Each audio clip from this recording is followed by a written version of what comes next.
and try and bring us to the same frame of mind, that same place that we found ourselves at the first part of this event. And even if you weren't there, you can still come there with us. So I'm going to kind of give the abridged version, the shortened version of kind of my story, and my counterpart, Erin, couldn't be here tonight. So I'm going to, as best I can, kind of contain the spirit of what we created together. First I'll introduce myself.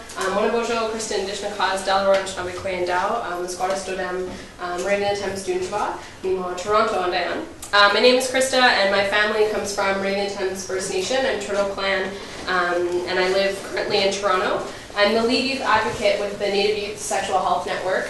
And I won't go into too much detail, but basically we're a North America-wide organization working on anything and everything to do with sexual and reproductive health, justice, and rights by and for Indigenous youth.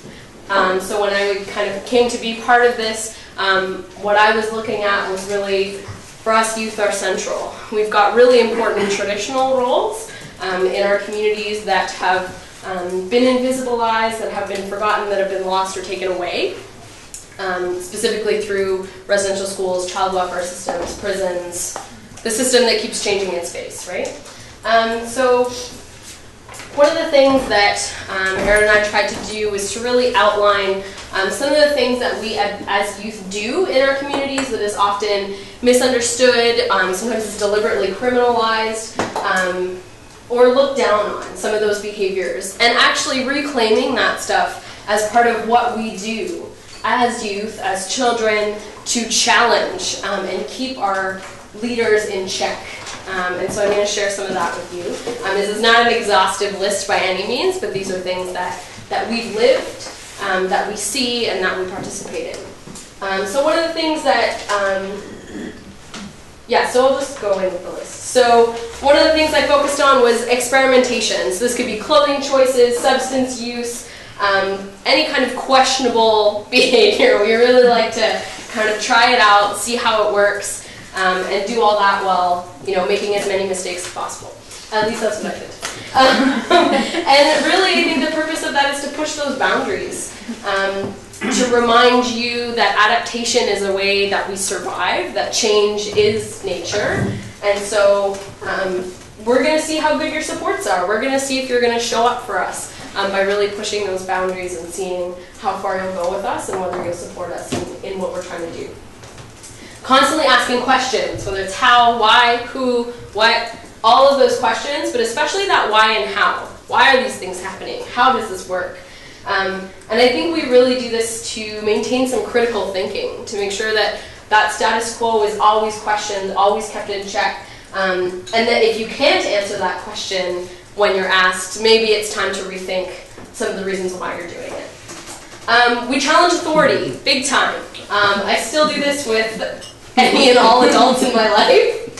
Definitely challenge, why do you have the right to tell me what to do? Why do you think that you have some sort of authority over my body and my space? And this is also referred to as being disrespectful.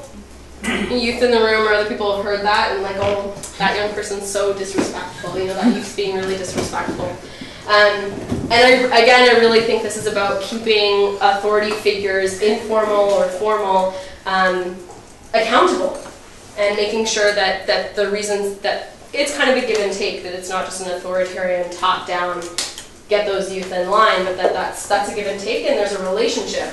And it also teaches us why certain people are in charge. So if I disrespect an elder, then I have an opportunity to learn why they're so important and to make those mistakes to see why I should shut up and listen to what Lee has to say. Right, don't have to disrespect me anytime. Then I know you're listening. Exactly. And now being part of the Native Youth Sexual Health Network, I of course have to bring up sex and being sexy and reclaiming that as Native youth, because so often when we talk about that stuff, and we can feel it right now, it gets really uncomfortable, right? Like, oh, I can feel that tension like a butter knife, right?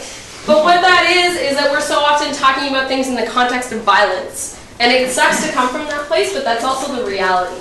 So what happens when we all want to have conversations that are just about sexuality, which is so much more than just having sex, which is about knowing your body and knowing what's going on with it, knowing what is pleasurable for you, not just sexually, but you know, what kind of food you like and what kind of friends you like to have. All of that stuff, and really busting open those boxes that people like to put youth in. It's a fancy word for it called heteronormativity, but really it's just you have to be straight or gay, you have to be native or white, you have to be a man or a woman, that there isn't a whole universe of gender and sexuality that we can all be stars in. I have to credit Jessica E for that lovely analogy. So really what we're asking people to do is look inside yourself, look inside your community, look inside your relationships, and see what it is that we have control over that we can actually change. Yes, there's racist, sexist legislation out there. Yes, Harper is just really getting on my nerves. And yes, there's like treaties that have been broken and broken and broken that need to be honored. And there's also the individual, day-to-day violence and harm that we do to each other. And that's the stuff that we actually have control over. In the Native community, there's lots of stuff that we've got to work on, and then just in that broader relationships, looking at each other and saying, how am I complicit in the way that you're treated?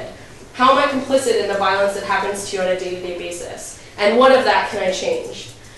So for example, in my understanding, being judgmental, like shaming or blaming somebody because you don't agree with whatever it is that they're doing to survive or get by or whatever, is not a traditional value. That's not really the way that we've worked. And when we quash that finger pointing and when we say, you know, it's not up to me to decide who's a good or bad person or a good or bad Indian or who fits my ideas, because the only person that we know how to be is ourselves, so why are we trying to change people or save them or rescue them, as the video reminded us.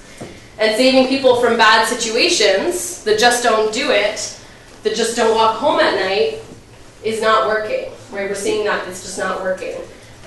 So kind of refocusing that discussion away from problematizing individual behavior and asking, why is somebody in a position where they need to do something that I disagree with? And look at those structures that play a part in creating those situations, instead of asking really judgmental questions about why people make certain decisions that we might not agree with. Actually asking, how can I support you through this? How can I support you to get to a place where, you know, you're not kind of stuck between a rock and a hard place? And as a community, what we can do to make that road a little less harsh and make each of us feel a little bit less alone. So that's all I've got, the abridged version. And hopefully that will make sense in the context of the wheel that Ozzy described earlier.